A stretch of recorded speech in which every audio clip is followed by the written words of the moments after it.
Okay, let's solve this problem.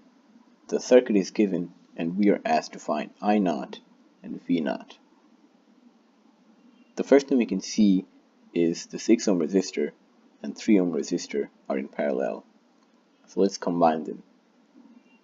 How do you combine two resistors in parallel? You multiply them in the numerator, and in the denominator you add them. This gives you 18 over 9.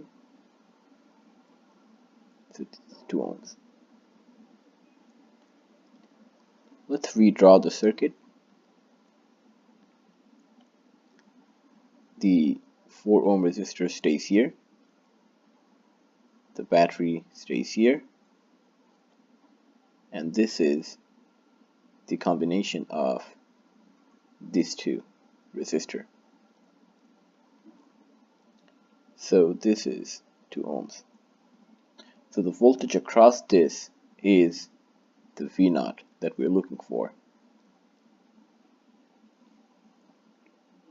Now let's find the current through the circuit. We can simply use Ohm's law, which is V equals IR. V in this case is 12.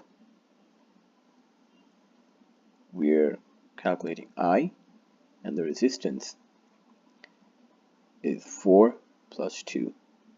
Since they're in series, we can just add the resistance. This gives you I equals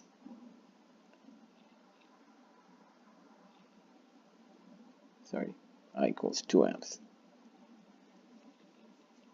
From here we can find V0, which is I times 2 ohm resistor,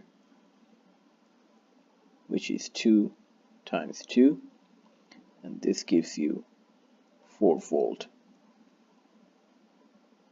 for V0. Now let's solve for I0.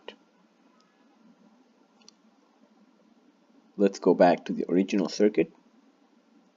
From here we can just use Ohm's law here.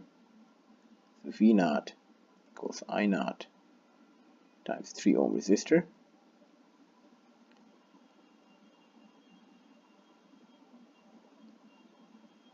V0 was 4. So I0 is 4 over 3, which is 1.33 amps.